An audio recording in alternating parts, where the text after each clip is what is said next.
Assalamu alaikum viewers and welcome back to my channel Study Law with Bushra.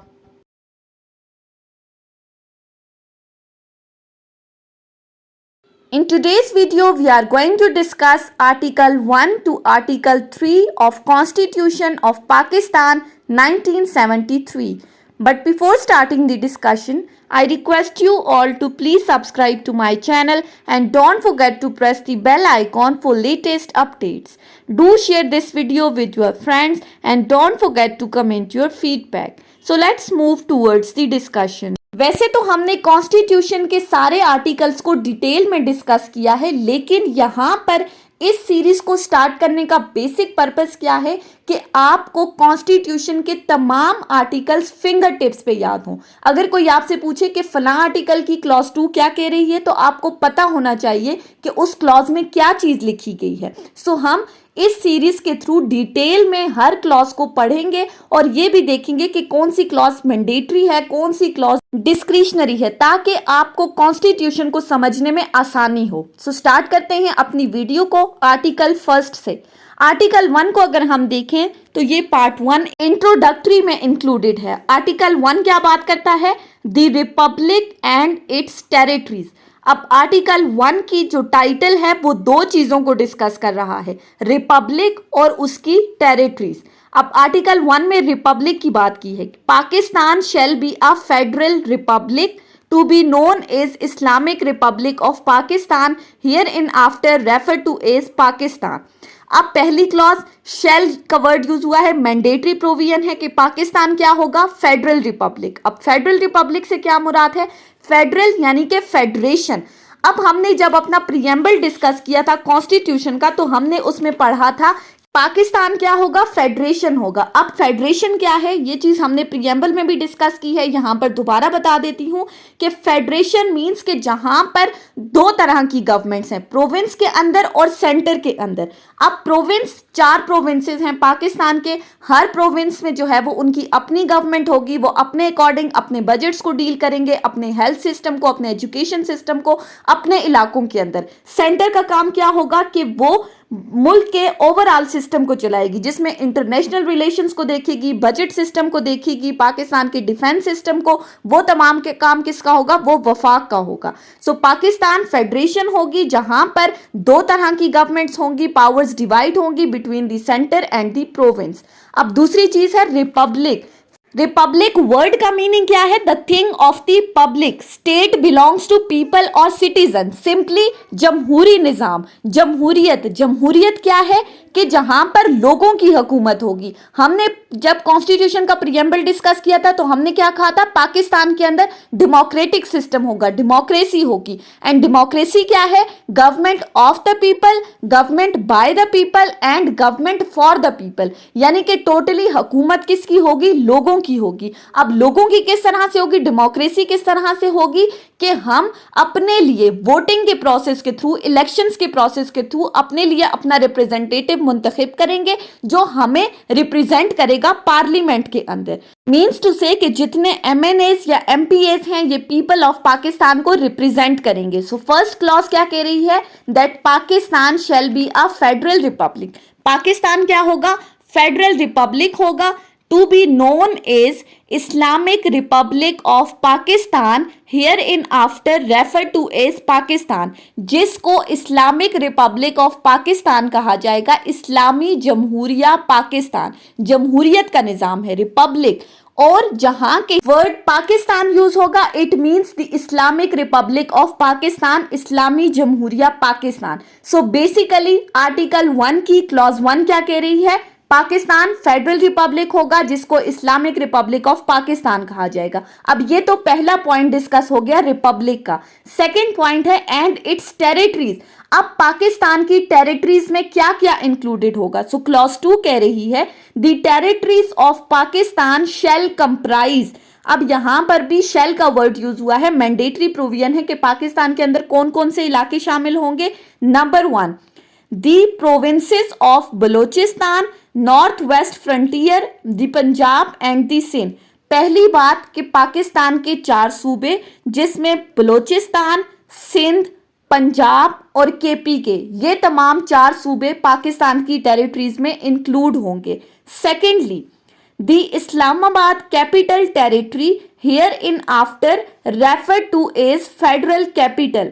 दूसरी चीज क्या कही गई है, फेडरल कैपिटल की बात की है कि पाकिस्तान का जो दारुल खिलाफा है वो कौन होगा, इस्लामाबाद होगा, और जिसको कहा गया है इस्लामाबाद कैपिटल टेरिटरी।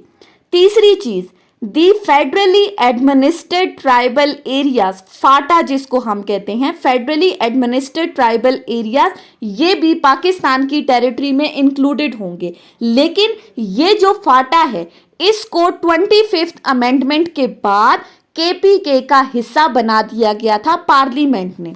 उसके बाद fourthly, such state and territories as are or may be included in Pakistan whether by accession or otherwise, या बाकी कोई भी रियासतें या कोई भी इलाके जो इल्हाक के जरिए पाकिस्तान में शामिल होंगे वो भी पाकिस्तान की टेरिटरीज में इंक्लूडेड होंगे। इसी क्लॉज में लास्ट में एक वर्ड यूज हुआ है अदरवाइज। अब इस अदरवाइज से क्या मुराद है, ये हमारी क्लॉज 3 हमें बता रही है आर्टिकल 1 की।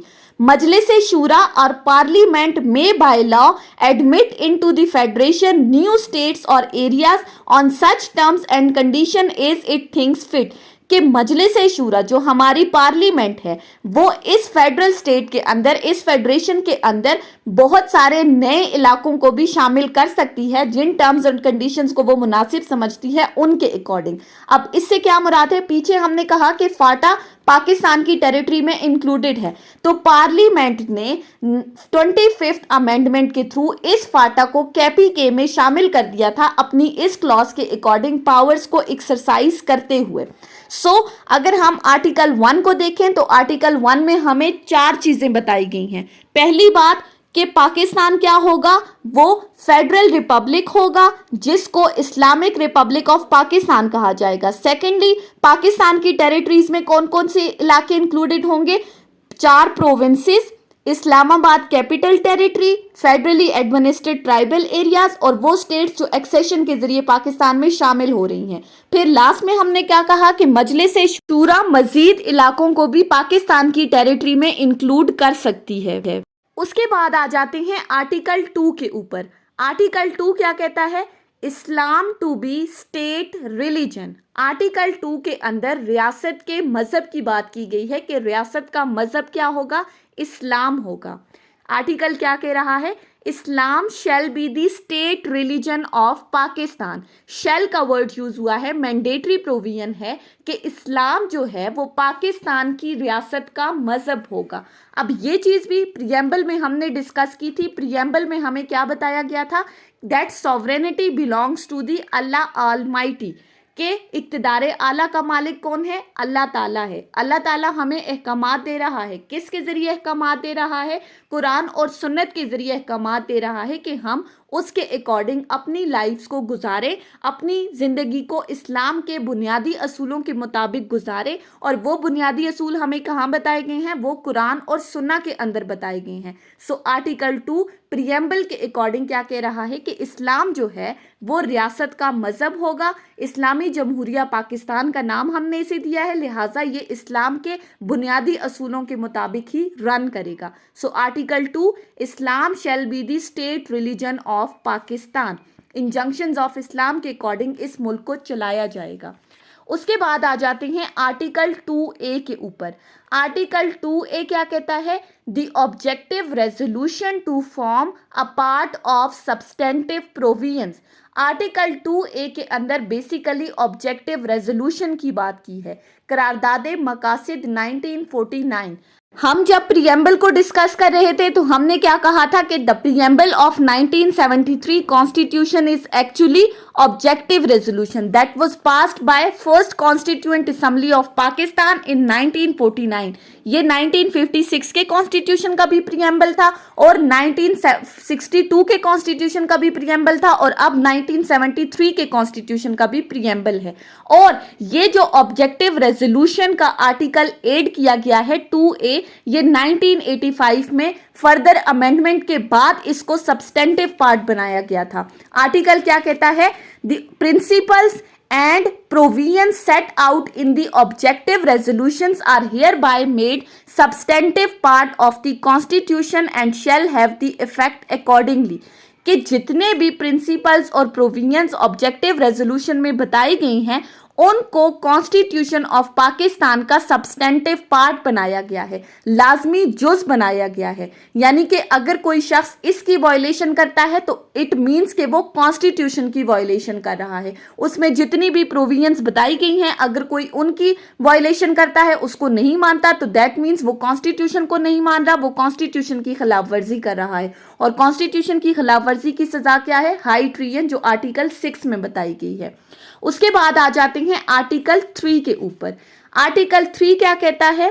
Elimination of exploitation. अब इस आर्टिकल में बेसिकली दो वर्ड यूज हुए हैं, एलिमिनेशन और एक्सप्लॉयटेशन। एलिमिनेशन से क्या मुराद है? किसी चीज को एलिमिनेट कर देना, उसका खात्मा कर देना। एक्सप्लॉयटेशन से क्या मुराद है? इस्तेहसाल। अगर हम एक्सप्लॉयटेशन का सिंपल मीनिंग देखें तो एक्सप्लॉयटेशन का मतलब है कि नाजायज फायदा उठाना, किसी चीज को अपने मकसद के लिए इस्तेमाल करना, किसी बंदे को अपने मकसद के लिए इस्तेमाल करना। अब अपने मकसद के लिए इस्तेमाल करने से क्या मुराद है? आर्टिकल कहता है the state shell ensure, state की ये जिम्मेदारी है, मैंडेटरी प्रोविजन है कि वो इस चीज को इंश्योर कराएगा। किस चीज को? The elimination of all forms of exploitation, हर किस्म के इस्तेहसाल को मुल्क से खत्म किया जाएगा। And the gradual fulfilment of fundamental principles और फंडामेंटल राइट्स, और साथ ही साथ जो फंडामेंटल राइट्स हैं उनकी फुलफिलमेंट को भी इंश्योर कराया जाएगा। फंडामेंटल राइट्स जो आर्टिकल 8 से 28 में हम डिस्कस करेंगे, उनकी फुलफिलमेंट से क्या मुराद है कि फंडामेंटल राइट्स जो भी बुनियादी हकूक हैं, हर बंदे को उसके वो बुनियादी हकूक फराहम किए जाएंगे irrespective of their gender, age, colour, sex etcetera. And from each according to his ability to each according to his work। अब यहां पर एबिलिटी और वर्क की बात की है। अब नाजायज फायदा उठाना और एबिलिटी और वर्क का आपस में क्या कनेक्शन है? फॉर एग्जाम्पल कि जो सिविल सर्वेंट्स हैं उनको आप अगर उनकी काम ज्यादा ले रहे हैं और उनको मुआवजा इन रिटर्न आप कम दे रहे हैं, यानी कि उसकी एबिलिटी जितनी थी उससे बढ़कर आप उससे काम ले रहे हैं और इन रिटर्न आप क्या कर रहे हैं? नाजायज फायदा उठाते हुए उसको कम मुआवजा दे रहे हैं। आर्टिकल 3 कहता है कि स्टेट इस चीज को इंश्योर कराएगी कि हर किस्म के इस्तेहसाल को खत्म किया जाए, हर बंदे से उसकी काबिलियत, उसकी अहलियत के मुताबिक काम लिया जाएगा और उसकी अहलियत के मुताबिक काम लेने के बाद उसके काम का मुआवजा उसको अदा किया जाएगा। किसी भी बंदे से उसकी एबिलिटी से बढ़कर आप काम नहीं लेंगे, और अगर एबिलिटी से बढ़कर आप काम ले रहे हैं तो उसको उसके अकॉर्डिंग मुआवजा देंगे। ये नहीं है कि आप उसे काम तो ज्यादा ले रहे हैं लेकिन इन रिटर्न उसको जो रेम्यूनरेशन मिल रही है वो कम मिल रही है। आर्टिकल 3 इस चीज को खत्म करने की बात कर रहा है।